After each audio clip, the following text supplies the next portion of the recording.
Idleman Unplugged is part of the Edify podcast network. I want to see your face, pass me by the crowds of people, the priests who sing your praise. Hello, my name is Shane Idleman, and I'm the pastor of Westside Christian Fellowship in Leona Valley, California. It is my personal heart and goal for you to see truth through a biblical perspective. I hope that you enjoy this segment of Idleman Unplugged. Okay, well, here we go. We're going to talk a little bit about this new documentary that's out there. I've got a lot of people asking me questions, and I think it's okay to offer some perspective. I mean, our silence speaks volumes if we don't say anything, or is there any positives? Is it all negatives? What can we learn from it? To me, it's quite a travesty, obviously, when any type of ministry gets scrutinized and falls apart, and it's just sad to watch. So I don't take delight in these things like I know some people do, heresy hunters and those armchair quarterbacks. But however, people have valid concerns. So I'm not here to say up front, let me say this up front, I'm not here to protect or defend Hillsong. I've got some major concerns, but I want to look at something like this from not only a biblical perspective, but a non-biased opinion. I'm hoping my opinion's not biased, because if it's, I have nothing to gain here. If the music was totally bad, we just remove it all. So there's nothing to benefit me or our ministry necessarily by endorsing or pulling them apart. So trying to find that non-biased opinion.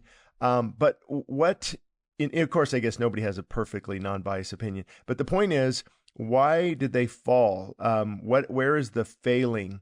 What happened? What's going on? So I think I need to add a little bit of context first. Number one is most ministries start out good, and people are Christians, and as God begins to grow the ministry. Now, I'm not saying this about Hillsong. I don't know a lot about their early beginnings. I know the Brian Houston's dad, it came out that with sexual abuse, it's just terrible.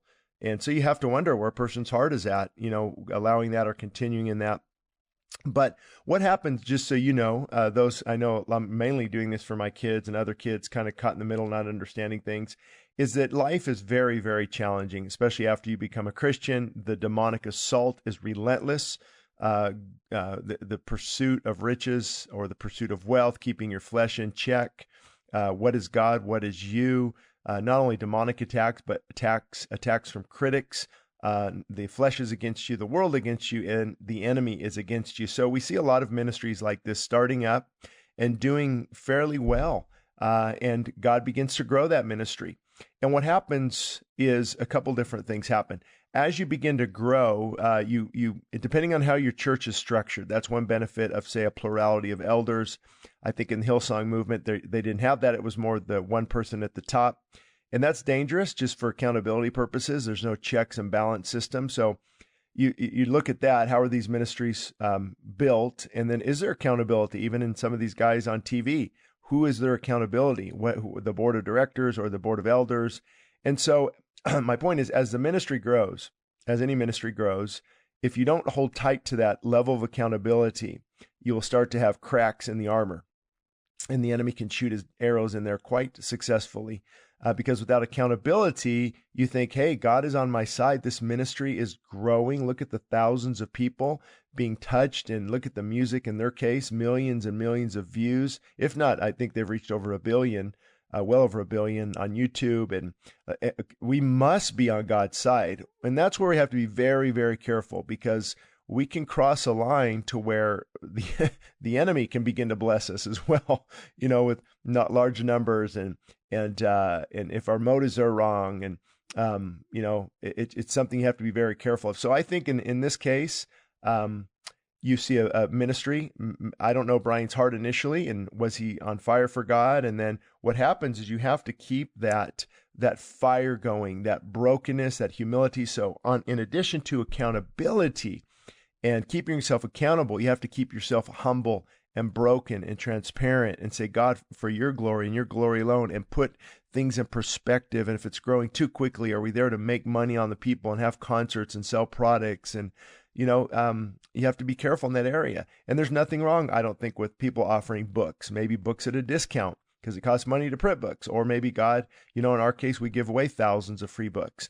He's blessed us in that area to do that. And so, it's hard to look at everything and judge the heart of every intention, but that's what happens. A ministry gets big, they get well known, they think that they are God's man, they drift from accountability, that time, that precious time with the Lord, that time in the morning or time in the evening, that time away where I talked about and before David McIntyre's book, The Hidden Life of Prayer, a quiet hour, a quiet heart, and a quiet place. And they lose all three of those because they get big and involved in ministry.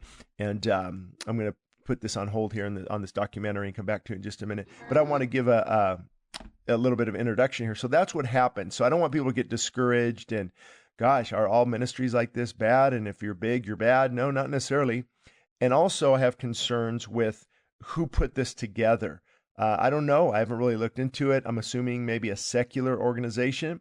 And so they're going to create a narrative that will support what they're trying to push. Christians are bad. Big ministries are bad. However, they had some great points in here.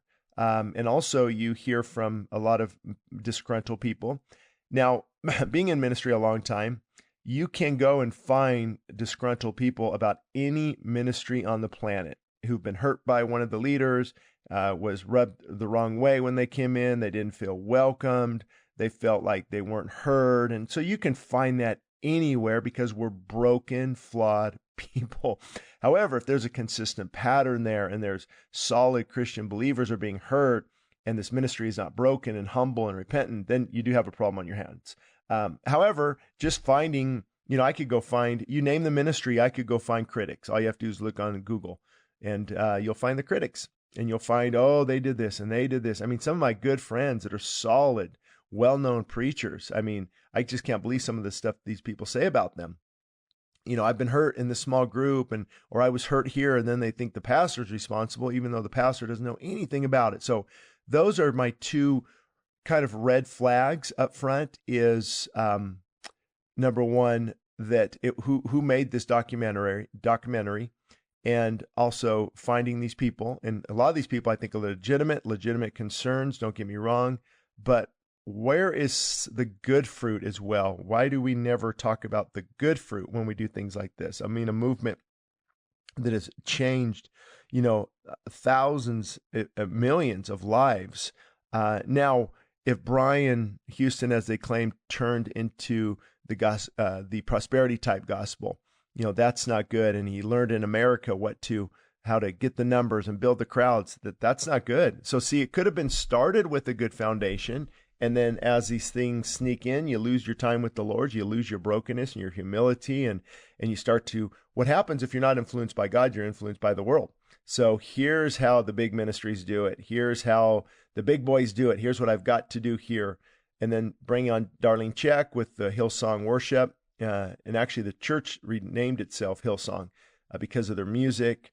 And so I put down pros and cons, which I'm going to go through a few of these with you. So that would be a couple of my questions. Is the organization who put this together, is there any positive fruit? Do we just focus on the negative fruit? And also lumping like all the Pentecostals and charismatics all into this one big group that, all these people are part of, like Jim Baker and Penny Hinn, and they're all with this one big group of way out there believers. And the truth is, there are fringe elements, but charismatic Pentecostals just believe in the supernatural power of the Holy Spirit today, sometimes get carried away. But my concern would be lumping everyone into this one category that is bad. And then there's a few statements, is the chord in the worship making you cry, or is a move of God making you cry? Because the chord, the way the music is designed to make you emotional. And I thought, well, hold on a minute. God is the author of music. God has given us a heart for music and a desire to worship. And he gives people the wisdom and insight, even back in Psalms, to make the instruments, to have the cymbals and the tambourines, I'm sure back then, and the shouting and the different harps and different things. So that kind of statement concerns me a little bit, because it's not like, I'm going to go into church and this group is going to deceive me and they're going to do some chord for 4 minutes. It really just makes me cry. No, give me a break. I've shed many tears in worship because the power of the living God is there, encompassed in the music and embracing the music. Now, doesn't mean that maybe the lyrics don't go off a little bit. Doesn't mean some of the people are dressed inappropriately, and it's just a smorgasbord of just concerns, like many of you have, but also understand that God moves in powerful music. And I also feel for a lot of the Hillsong members, not only, I'm sorry, but say staff or volunteers. Some of their worship leaders are solid people, and they've just been thrown into this big, Hillsong, big monster movement that is, against Christ and his church and the prosperity gospel, and they're going to make you cry because of the certain chords of music they sing. Well, or they just have really good music and gifted musicians that can lead worship. And so I just, that kind of rubbed me the wrong way as well, too, because you got to give people credit that go in to these events, and they know what a genuine move of God is. Some of them, many of them don't. Many of them are there for the first time. Many of them can be led astray easily with and if it is all about emotionalism and, they're changing the music. 20 years ago, the music sounded like more pop, and now it's sounding more like Coldplay, is what they said on the documentary. But music does shift. It does change.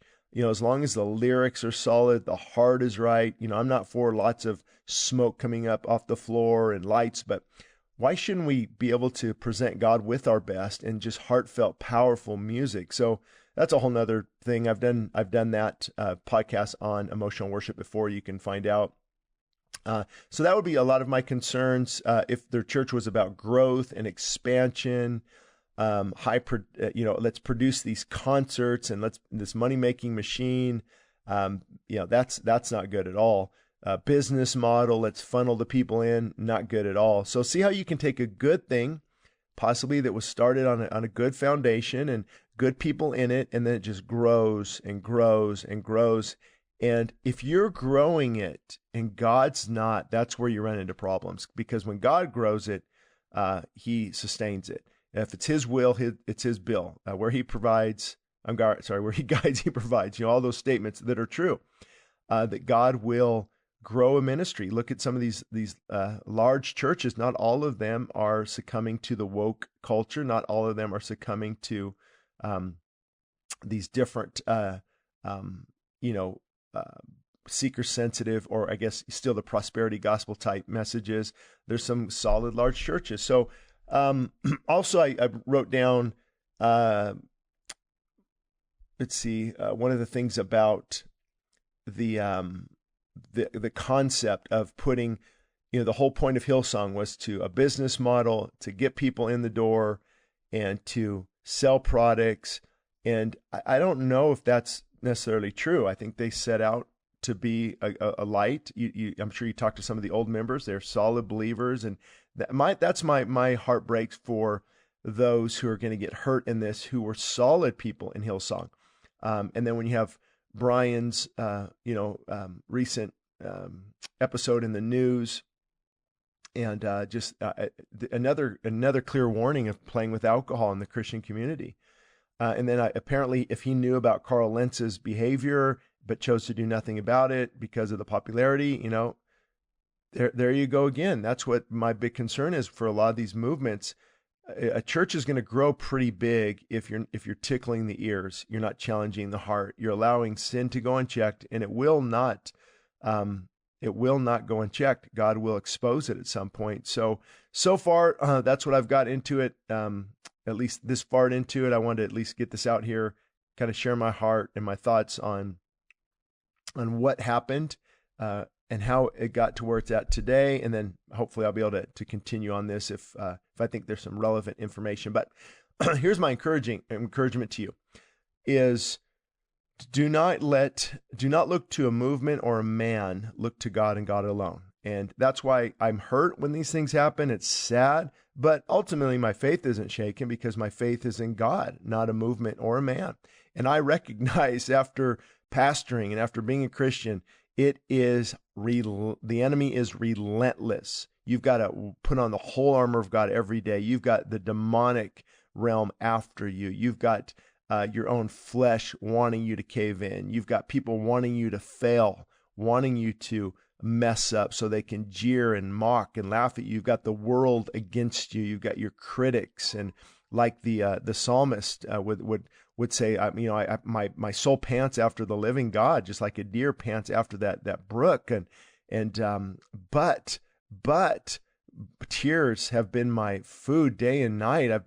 People are mocking me. Where is your God now? And having to encourage yourself in that. So that's what happens. I'm not surprised. If you move out of God's shelter of protection, and the shelter is the full armor of God, brokenness, humility, prayer, fasting. So I would say if a lot of these in leadership, Brian Houston included, if they had more, worship services that were involved prayer and fasting and not all the lights, and maybe let people, don't charge for it. And did you get your own devotional time in? Did you spend significant time preparing your message? But first, God prepared you, the messenger. God first prepares the messenger before we prepare the message. And having a humble, broken, repentant heart, wanting to expose sin, but wanting to love people, and out of the deep reservoirs of being filled with the Holy Spirit, you go out in ministry. And that is not what happens. It's hard. Trust me. I know it's a battle for me. I remember reading a book, I think it was Steve Farrar, on finishing strong, written to men, 20 years ago now, plus maybe 25 years ago, 1990s, I think he released it, but they interviewed like 280 of the top Christian leaders who fell. I believe it was mainly sexual immorality. And at the top of the list was, this can never happen to me. I'm untouchable. It's pride. They're very prideful, and pride comes before destruction. And then also they, without a doubt, said, I think it was 80% or so, that they had no more time for devotional time, no more time with that intimacy with God. So we can't stay static. Sin either grows or withers depending on whether we feed or starve it. So you've got to be vigilant every day to keep that relationship going, keep that relationship strong. These Christian men also counseled the opposite sex. I think 80% of it, that's where I got the 80% number. 80% counseled the opposite sex, built relationships with the opposite sex, didn't have any time for God because they're too big, too popular. This will never happen to me. Pride got in there, and that's what we see with people like Carl Lentz or anybody that falls from ministry. Any pastor is susceptible. I would say one choice away from failing and falling in ministry, and that's why you have to guard your heart. You have to guard your time, and so that's what happened here. Again, I don't know. I wasn't there. My heart breaks, and I hope there's not two extremes. One extreme is trying to protect Hillsong and make excuses for all these things. That's not healthy, because there's a lot of things that went wrong here. I mean, just listening to the documentary, I would have started back in the 1980s, and when it all started to get bigger and bigger in 1990s, make sure we're fasting and praying and seeking the heart of God, make sure we're repentant and humble. How can we bless people with our music? It's not about growing and reaching the ends of the earth and bigger. It's about, Lord, what do you want? We want to be good stewards of what do you want? And see, what you do is you keep your heart in a very pliable, humble spot while the Lord is leading you. So that's my thoughts. Be encouraged. The other extreme, is the armchair quarterbacks who are just love this documentary.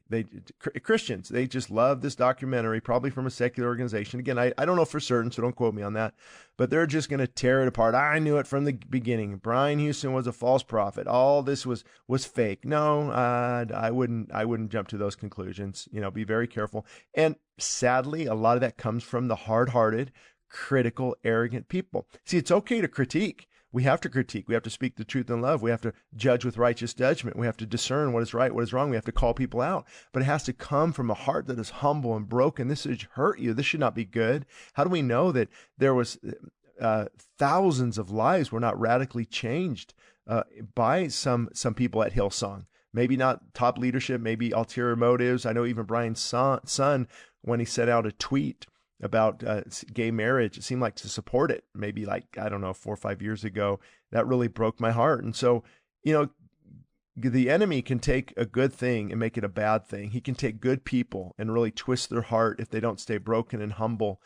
before the Lord. And so that, I think that's where the turn of events happened, is they grew. I'm not going to rehash everything. They grew, and then the focus was wrong. It's on, how can I build my name, my ministry? But don't look to them. Don't let it sidetrack you. It didn't jar my faith 1 centimeter, because I'm looking to the King of Kings. And I'm actually not surprised when these things happen. There's a real enemy out there, and he's wanting to take down every ministry he can, especially the ones that are very influential. And I know people that know some of the Hillsong worship leaders, and some of those people are very solid and love the Lord and just want to pour out their hearts to the Lord. And some of them aren't. Same with, I personally know some people who used to lead worship at Bethel, very solid people. Theology, I've talked to them about theology. I interviewed Kim Walker-Smith. You can listen, you put Shane Idleman, Kim Walker-Smith in the YouTube search. Just love her and her husband, their heart. Sean Foyt, talk to him from time to time. We text and encourage each other. And now there's some things that I have questions about, that, I wouldn't do certain things that way, or I wouldn't say certain things that way, but to say false prophet, false teacher. But then there are some, you read Jeremy Riddle's Facebook page. So from time to time, it sounds like solid doctrine, solid theology, but then you have others that are like, what are they thinking? What are they doing? And are they manipulating the Holy Spirit? Do they even have the Holy Spirit? And have they never really experienced the presence of God? And why don't they tread lightly in this area of fear? And why don't they why are they treading lightly in this area of fearing God? They need to fear God and just make sure everything done at the services honors God. And so there's some things that I don't agree with at all coming out of some of these movements. But again, some of the people inside the movement, that's why I don't like blanket statements. I don't like broad brush approaches. And you just, anybody in this movement, to just shoot you straight. At Westside Christian Fellowship, some people have done some things, that were not approved by the church. I remember one gentleman went to our local college and said he was there because I sent him over there kind of harassing people and not leaving and being belligerent to the sheriffs. And so the sheriff department called me, and whoa, that's a reflection of me, but I would never allowed that.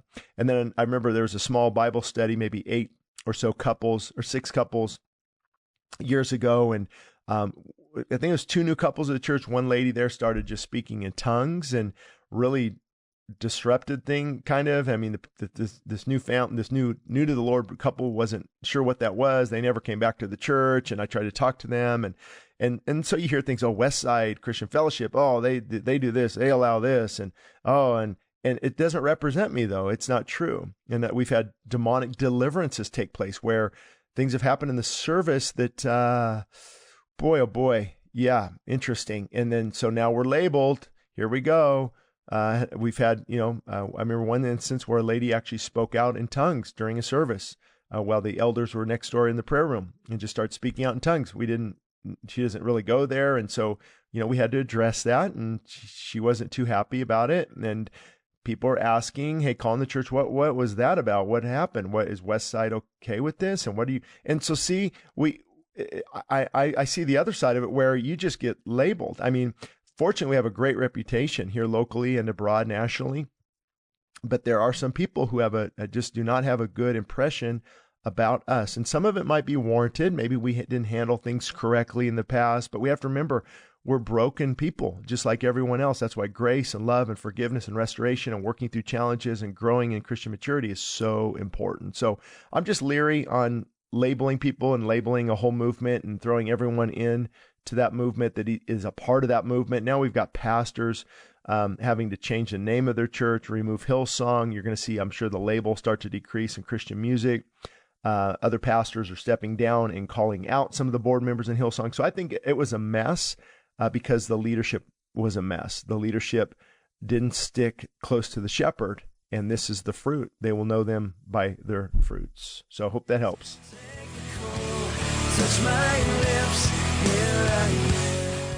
If you've enjoyed this episode of Idleman Unplugged, be sure to send us your ideas and topics for future episodes of the podcast. You can send us an email at westsidechristianfellowship.org or shaneidleman.com. Again, my name is Luke Duncan, and I am your host of Idleman Unplugged. Thank you for listening to us today, and join us again on the next episode.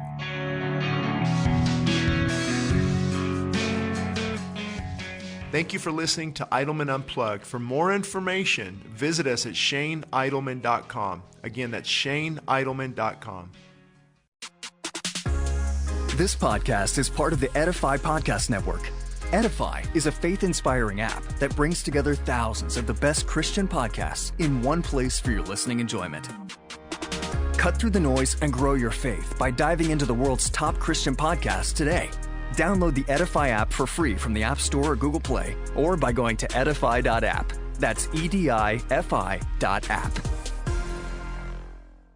El Paseo Publications proudly supports the Westside Christian Fellowship Radio Network. We are committed to quality in Christian publication. Free ebooks can be found at westsidechristianfellowship.org under free ebooks. Books such as What Works for Men and What Works for Young Adults will help readers understand that the obstacles ahead are never greater than God's power to take you through. Books such as What Works When Diets Don't and Feasting and Fasting demonstrate how health can be achieved from a biblical perspective. Other free books such as Answers for a Confused Church and Desperate for More of God show the importance of fully surrendering our lives to Christ. And One Nation Above God is a must-read for anyone concerned about the direction of America. Again, free downloads of these ebooks are available at westsidechristianfellowship.org. We are happy about partnering with the Westside Christian Fellowship Radio Network.